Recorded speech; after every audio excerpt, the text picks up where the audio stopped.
Assalamualaikum warahmatullahi wabarakatuh. Jumpa kembali dengan saya Pak Khairul dalam channel kita CMC. Hari ini kita akan mempelajari tentang materi sejarah, yaitu peristiwa-peristiwa penting sekitar proklamasi, yaitu materi sejarah Indonesia kelas 11.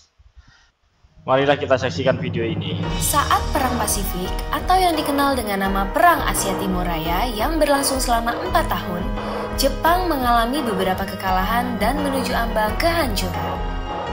7 September 1944, Jenderal Kuniaki Koiso di hadapan parlemen Jepang berjanji untuk memerdekakan Indonesia bila mencapai kemenangan dalam Perang Pasifik. Tujuannya mendapat bantuan Indonesia dalam perang tersebut.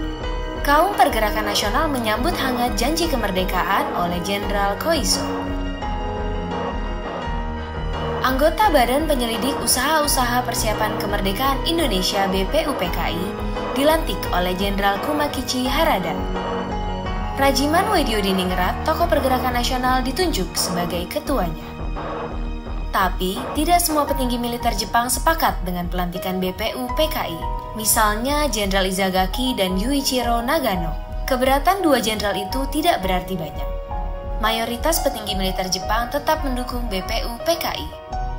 Sidang BPUPKI dari 29 Mei sampai 1 Juni 1945 pun berjalan mulus. Setelah bersidang 2 kali, kerja BPUPKI berakhir dengan baik, sesuai harapan Jenderal Kumakichi Harada.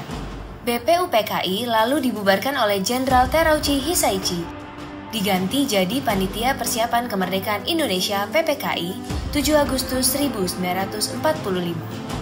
21 nama anggota PPKI diumumkan. Sebagian besar berasal dari BPUPKI. Mereka sudah bersiap sidang pada 16 Agustus 1945.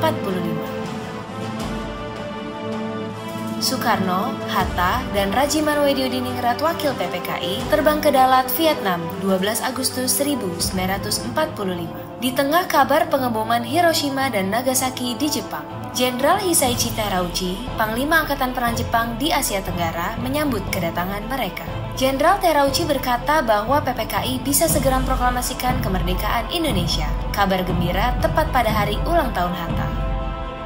Mereka semua senang, kemerdekaan sudah di depan mata. Sepulang dari Vietnam, sejumlah pemuda dari organisasi Angkatan Pemuda Indonesia API membawa Soekarno dan Hatta ke Rengas Dengklok pagi hari 16 Agustus 1945. Dalihnya, situasi Jakarta genting, Bung. Pemuda mendesak Soekarno dan Hatta segera memproklamasikan kemerdekaan Indonesia. Jepang sudah menyerah, kata para pemuda. Soekarno dan Hatta terkejut, tapi Soekarno enggan memenuhi permintaan para pemuda. Menurut Soekarno dan Hatta, proklamasi kemerdekaan harus melalui rapat PPKI. Pemuda akhirnya memulangkan mereka ke Jakarta sore harinya. Sepulang dari Rengas Dengklok, Soekarno dan Hatta hendak bersidang dengan PPKI di Hotel Das Indies, Jakarta, tapi Jepang melarangnya. Perubahan situasi mengarahkan rapat persiapan kemerdekaan ke rumah Laksamana Maeda, perwira Angkatan Laut Jepang. Di tempat inilah dalam sebuah ruangan, Soekarno, Hatta, dan Ahmad Subarjo merumuskan naskah proklamasi kemerdekaan tanpa gangguan dari Jepang. Soekarno lalu membacakannya ke anggota PPKI dan pemuda di serambi rumah. Naskah yang singkat, tapi semua sepakat dengan isinya. Kemerdekaan bukan lagi impian. Hari bersejarah itu tiba. Soekarno membacakan naskah proklamasi kemerdekaan Indonesia ke banyak orang di rumahnya, di Jalan Pegangsaan Timur nomor 56 Jakarta. Tokoh-tokoh Pergerakan Nasional dan rakyat biasa membaur, mendengarkan pembacaan itu dengan heran. Setelah itu, bendera merah putih jahitan Fatmawati, istri Soekarno, dinaikkan perlahan, diiringi lagu Indonesia Raya. Penghormatan pun diberikan. 17 Agustus 1945, Indonesia akhirnya merdeka. Ini bukanlah pemberian, melainkan hasil perjuangan dari seluruh rakyat Indonesia.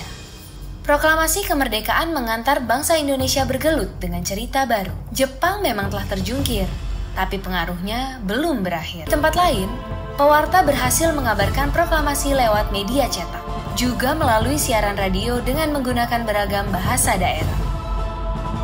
Di desa-desa, pemuda Republik berperan meneruskan kabar proklamasi.